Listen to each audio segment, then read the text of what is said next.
Good morning, everybody. Welcome or welcome back. I'm Peyton, and I'm here to talk more about hotel consulting.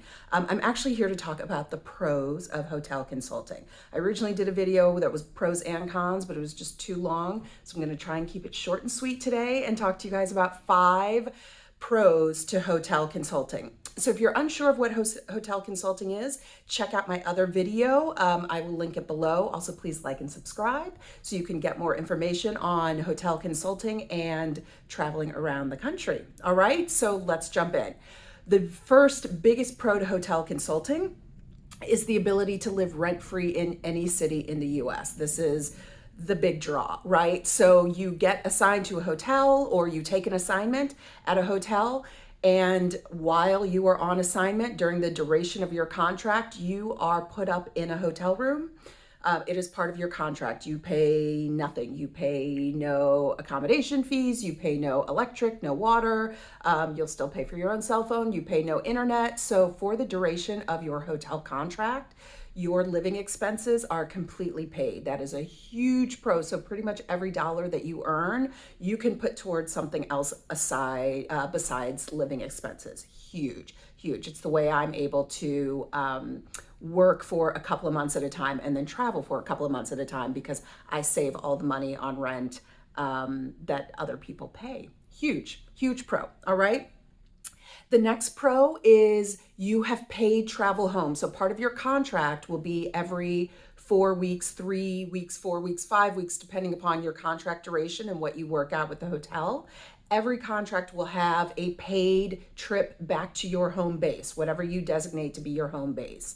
So in any contract I have the ability to return, to be flown back to my home base, to have the taxi, Lyft, Uber paid for from the hotel to the airport, from the airport to my home, and for the entire return trip. So all of my travel back home and back to the hotel is completely paid for. So basically you can go see your family or your friends and only spend the money that you are going to spend on food or whatever. All of your travel is paid for. Amazing, huge pro. So if I've just organized I'm here in LA, I'm going to stay here and fly out of here. I organized, instead of having them pay for my travel home, I organized to have them pay for my flight out. So there's some workarounds, but regardless, any hotel contract that you have, assuming it's longer than 4 weeks, they will pay for you to return to your home base and pay to get you back on property to work. Massive. So you've got 2 things, rent and travel, that you do not have to pay for while you're working as a hotel consultant. Save all that money. All right. Another great pro for hotel consultants, I've got my list. Short-term assignments. I love this. So assignment lengths run anywhere from 4 weeks, which is what I started on with this contract, all the way up to, I've seen 24 weeks, 21, 24 weeks. The average I've seen is 8 to 12 weeks. It really depends upon the hotel. And also most contracts are extendable. So if you like a place and they like you, you're doing well, you want to stick around, earn another, month of money before you go travel. These contracts are short-term, extendable, but it gives you a set amount of time, right? I know I'm only going to be in LA for 5 weeks. I can organize, I'm leaving the country once this is done. I started in New York at 2 months and I was given the option to extend another 2 months. I didn't take it. I didn't like it. I didn't want to be there. So this short term really works well when you want to travel, right? You don't want to work full-time all the time. I have zero desire to work full-time all the time. So short-term contracts really help. It also, an added bonus, or like a +1 for this pro, no office politics, right? You don't get into any of the drama because you're simply not there long enough to organize that stuff or for that stuff to happen. I love that. I am horrible at office politics.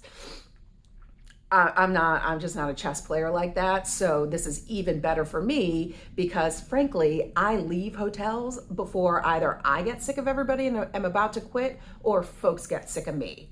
Beautiful. Nothing better, right? So 0 office politics, huge pro for working as a hotel consultant. Another Great pro is the ability to travel, right? So I'm able to work. I've been working since mid-July. I am leaving mid-October. I'm leaving the US. I'm going to travel for 3 months, hopefully longer, but at least I'm not taking another position until 2023.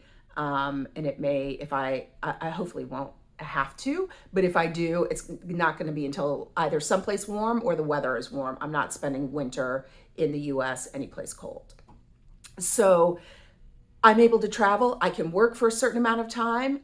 Because of the way the money is structured, I don't pay for rent. I don't really pay any bills, and I don't pay for my travel home to and from the property. I really only pay for my travel when I'm traveling and my life when I'm traveling. So because of those things, I'm able to travel. If I were smart, and I am, but if I wanted to organize myself, I could organize so that I work 6 months out of the year as a hotel consultant, and I travel 6 months out of the year. Because I don't want to work full time 350 days of the year or 340 days or whatever the US bullshit is.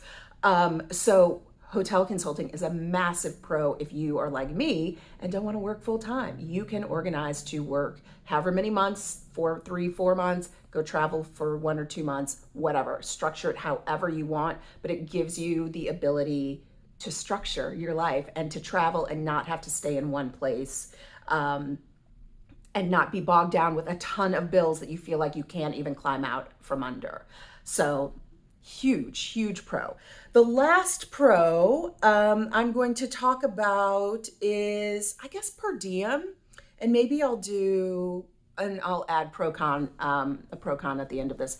Per diem. So I've talked about per diem. It is an allotted amount of money a day that you are reimbursed. It is not given to you beforehand, right? And if you don't spend up to the allotted amount, you are not reimbursed the entire allotted amount, but you are reimbursed an allotted amount every single day for food. So in New York, for me, and most big cities, I think was $80 a day. So I could spend up to $80.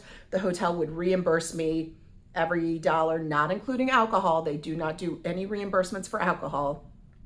But for any food, they would reimburse me up to $80 a day. Here in LA, it's reimbursed up to $75 a day. Right? So when you are on property, you literally don't have to spend any money if you choose not to. You spend your own money for alcohol or any pharmaceuticals that you take. You spend your own money if you go shopping or do trips or do anything like that, but your day-to-day living expenses are covered. Massive pro, which again is how I'm able to work for a few months and then go travel for a few months, because all of the money that I'm making, I'm saving, I'm putting away to pay for my travel. Incredible. This is part of the reason why I love hotel consulting so much, because it has freed me from ever having to pay rent. Now I do pay rent for Airbnbs, but I'm able to have a little bit more control of both my money and and my time. I should say my time and my money through hotel consulting based off of all of these pros. My last, I'll try and do this one quick. My last that's a pro and a con. I'm going to do a cons list as well. So you'll see this one on the cons list as well. 1099. This job is a 1099 job. I'm a hotel consultant. I do not pay any taxes. The pro of that is I do not give the US government an interest-free loan every year. I keep all of my money. I put my money in a high yield savings account, high interest savings account. I can't even remember what they're called. So that way I'm earning money. I will have to pay the government a huge, tax bill, which I'm trying to figure out. Don't come to me for tax information. I have zero clue. So I'm trying to figure out how to not do a huge tax bill and maybe pay quarterly so it doesn't hurt as much. But I am not giving the US government an interest-free loan for them to make money off of and then pay me back in April. And I personally really like that. I like having all of the money come to me so that I can put it someplace, make some interest, even if it's a couple dollars is better than no dollars. I can make some interest on it and then I pay them. Now, you'll see this on the cons list. There are cons to being a 1099. I'll talk about that later. But for right now, it's a +1 pro. So I've given you 5 pros +1, right? Rent-free, living rent-free in any city, having all of your expenses, your travel expenses to and from your home base being covered, having per diem up to a certain dollar amount reimbursed to you, no office politics, short-term contracts, no office politics, the ability to control your schedule, and as a plus one, being a 1099, being able to take the money that you've earned, put it someplace, earn interest on it, as opposed to giving it interest-free to the government. That's it. That's all my pros today. This one was much shorter. I think this is probably better. Let me know if you have any questions. Again, please hit the like and subscribe button. I will link my other video about what is hotel consulting to this if you want to check that out. I'm also going to, I think, do a shorter video. My other video is about 20 plus minutes, so it's a bit long. So I think I'm going to throw a shorter what is hotel consulting video in as well. And then the cons video will be coming out shortly too. So thanks everyone. I hope to see you again soon. Take care. Bye-bye.